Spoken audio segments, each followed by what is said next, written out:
Bapak Mama sidang Jumat yang dikasihi Tuhan, Shalom. Tema perenungan firman saat ini, bersaksilah tentang kabar baik. Di masa sekarang ini, masing-masing kabupaten sedang diramaikan dengan pembahasan tentang pemilihan calon kepala daerah, khususnya Sumba Timur. Berbagai macam pandangan baik, pandangan positif maupun negatif hadir dalam seluruh kehidupan. Bahkan anak SD, anak SMP yang sebenarnya belum punya hak pilih, mereka sudah punya jagoan masing-masing. Saya mau pilih ini, saya mau pilih itu. Nah, hal yang menarik di sini adalah berbicara mengenai kesaksian. Kalau kita punya pilihan, pasti kita berani untuk bersaksi supaya banyak yang pilih kita semuanya. Tapi Bapak Mama ada yang tahu persis, ya, jadi dia bersaksi. Dia bersaksi karena dia tahu apa yang akan dilakukan oleh orang tersebut, juga apa yang akan dilakukan. Tapi ada juga yang bersaksi karena dia dengar dari orang lain atau dia tahu dari sumber-sumber tertentu. Jadi tidak langsung. Nah, orang yang bersaksi karena tahu persis tentang kejadian atau peristiwa, mereka menyampaikannya, boleh kita katakan secara jujur. Dan tujuan dari memberi kesaksian adalah supaya orang yang mendengar, orang yang melihat bisa percaya dan akhirnya menentukan pilihan. Ada yang jujur dalam memberi kesaksian, tapi ada juga yang menyebarkan berita-berita bohong. Dan Bapak Mama, firman Tuhan hari ini yang kita baca juga berbicara mengenai kesaksian. Bagaimana kita sebagai orang yang telah diselamatkan itu mau mengingat kewajiban kita yang utama, yaitu bersaksi. Dalam kitab Kisah Para Rasul yang pertama ayat yang ke-6 sampai 11, ada beberapa hal poin penting yang dapat kita renungkan bersama. Dalam ayat yang ke-6, bangsa Israel bertanya sama Tuhan. Mereka bilang, Tuhan, maukah Engkau pada masa ini memulihkan kerajaan bagi Israel? Di balik pertanyaan ini sebenarnya ada pengharapan yang besar. Di balik pertanyaan ini sebenarnya ada kerinduan untuk terbebaskan dari penindasan bangsa Romawi. Dan Yesus menjawab, dia bilang, engkau tidak perlu tahu masa dan waktu yang ditetapkan Bapa sendiri menurut kuasa. Harus diakui sebenarnya ini bukan jawaban yang memuaskan. Jawaban dari Yesus secara pribadi dari para murid tidak menjawab pertanyaan mereka.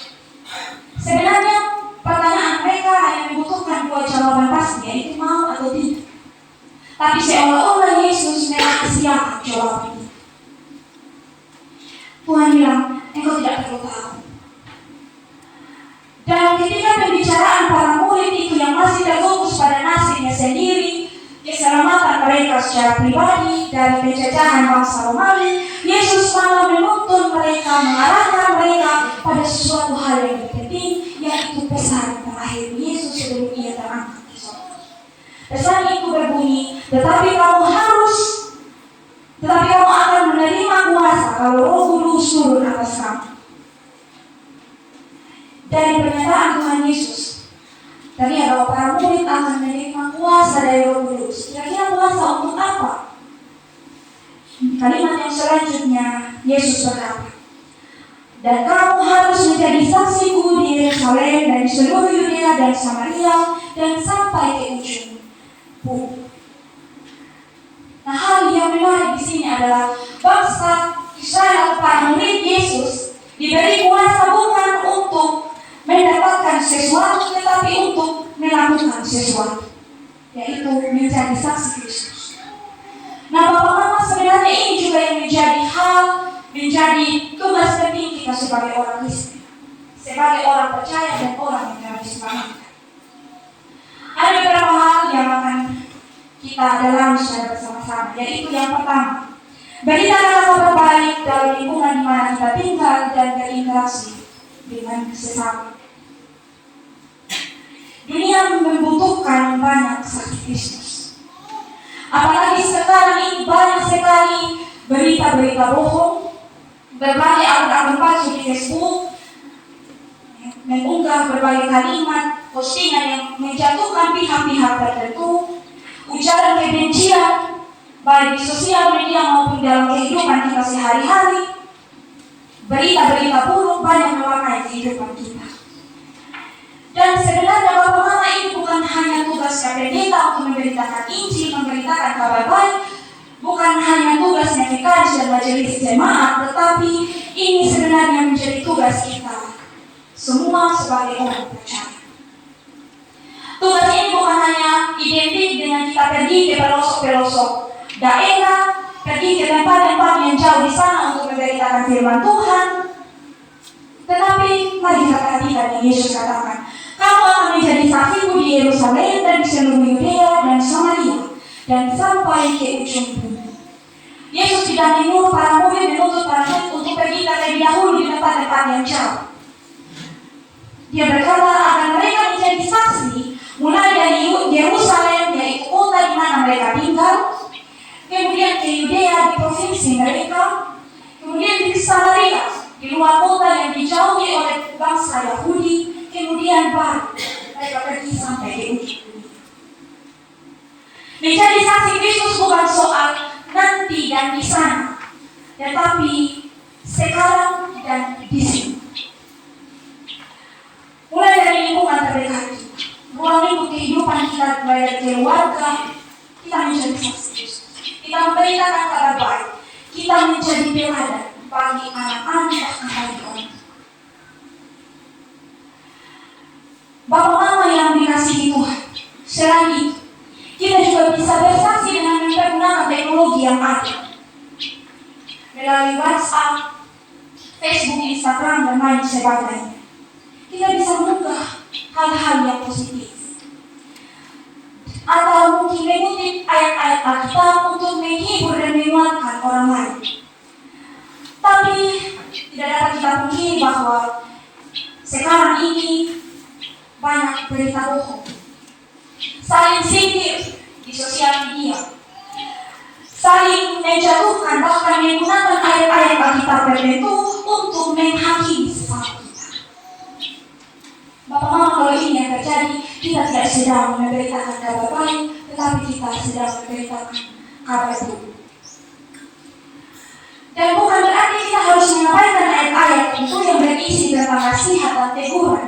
Itu memang tidak salah, tapi perlu kita ingat bahwa Alkitab isinya bukan hanya teguran dan nasihat, tetapi ada hal yang patut kita lihat dan kita telusuri bahwa dalam Alkitab juga ini terdapat hal-hal yang bisa menguatkan orang lain, bisa menghibur orang lain yang kita burukan mereka. Oleh karena itu kita perlu jeli untuk memilih dan memilah apa yang harus kita katakan, apa yang harus kita sampaikan. Tidak menggunakan nasihat Alkitab bagian-bagian tertentu saja untuk membenarkan yang salah atau sebaliknya, atau membenarkan perilaku kita yang keliru. Dan artinya kita diajak untuk bijak dalam menyuarakan sesuatu. Hal yang kedua, suarakan kabar baik, kabar kebenaran sebagai orang yang terselamatkan. Mungkin ketika kita baru mau memulai untuk mengunggah hal-hal yang positif, menyatakan hal-hal yang positif, sudah banyak yang bilang ini suci, sudah mulai bilang mulai munafik. Bahkan banyak sekali kata-kata yang kadang menyakiti hati kita. Tetapi sesungguhnya menjadi saksi Kristus harus kita ingat bahwa harus ada keberanian dalam diri kita, dalam hati kita, dan kemauan serta komitmen yang besar untuk bagaimana kita memberi diri untuk menjadi saksi Kristus. Menjadi saksi Kristus bukan hal yang mudah. Kita harus siap untuk dijauhi, kita harus siap untuk dihina, kita harus siap untuk dibenci. Selanjutnya, menjadi saksi Kristus pun kita harus bisa memberi gambaran kehidupan yang berbeda dengan orang-orang di luar Kristus. Contohnya, kalau orang di luar Kristus, kalau maju harus pakai tipu-tipu, harus pakai suap-suap. Saksi Kristus harusnya menjadi pribadi yang bersifat jujur, menjadi pribadi yang selalu memberikan yang terbaik dan memperlakukan orang lain sebagaimana ia ingin diperlakukan. Kalau kita mau diperlakukan baik, maka lakukanlah yang baik. Kalau kita mau dihargai, maka menghargailah orang lain. Lalu yang berikut, kalau kita berdagang atau memiliki usaha, bukan untuk pikir bagaimana saya dapat uang, bagaimana saya dapat untung, bagaimana saya kaya, tetapi bagaimana usaha kita, dagangan kita memberi dampak yang baik bagi kehidupan sesama. Kalau orang dunia, orang luar Kristus suka berhutang, dan ketika ditagih pura-pura amnesia, atau mungkin lebih galak daripada yang meminjamkan uang, saksi Kristus harusnya tidak berhutang, tetapi meminjam. Kalau berhutang, ya minimal bayar dengan hutang. Kalau orang di luar Kristus, orang dunia tidak bisa percaya, tidak bisa dipercaya. Saksi Kristus, omongannya harus bisa dipegang. Kalau orang dunia, orang di luar Kristus, berpakaian tidak senonoh, berpakaian yang kurang bahan dan mereka bangga, saksi Kristus harus menunjukkan perilaku yang sopan. Mulai dari cara berpakaian, mulai dari cara berbicara dan lain sebagainya.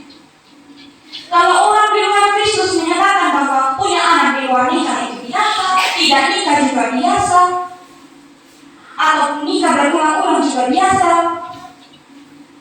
saksi Kristus harus mengerti bahwa mereka harus diberkati dahulu baru bisa hidup bersama. Di dalam Kejadian pada masa penciptaan sudah jelas dikatakan Allah memberkati manusia terlebih dahulu baru memberi perintah mereka untuk beranak cucu. Kemudian kalau orang dunia suka dendam, suka fitnah dan suka menjatuhkan orang lain, saksi Kristus harusnya bisa untuk mudah mengampuni, suka membangun sesama, bahkan menolong orang lain. Bapak-bapak yang dikasihi oleh Tuhan kita Yesus Kristus, kita sudah diberi kuasa. Kenaikan Kristus hari ini mengingatkan kita bahwa kita memiliki kuasa, dan kuasa itu bukan kita pakai untuk mendapatkan sesuatu, tetapi untuk melakukan sesuatu. Kuasa itu kita pakai untuk menjadi saksi-saksi Kristus. Bukan pergi terlebih dahulu di tempat yang jauh, tetapi dimulai dari kehidupan kita yang paling kecil, kehidupan pribadi kita, keluarga, dalam pelayanan pekerjaan, dalam berjemaah, dalam bermasyarakat. Untuk itu, Bapak, Mama, dan saudara-saudara yang dikasihi oleh Tuhan kita Yesus Kristus, Tuhan Yesus yang telah naik ke surga mengutus kita untuk mewartakan kasih, pengharapan, dan damai sejahtera bagi siapapun. Untuk itu, mari kita memeriksa diri kita sendiri. Apakah sepanjang perjalanan hidup kita yang telah diselamatkan ini sudah bisa bersaksi dan mengatakan tentang cinta kasih Tuhan? Apakah kita sudah bisa menjadi pribadi-pribadi yang peduli dan mau menolong sesama kita? Apakah kita berani untuk bersaksi di tengah-tengah dunia yang penuh dengan kabar-kabar bohong, berita-berita bohong? Dan mampukah kita menjadi pribadi-pribadi yang memperjuangkan keadilan di tengah-tengah ketidakadilan ini? Untuk itu saya mengajak Bapak, Mama, bahkan kita semua untuk berefleksi.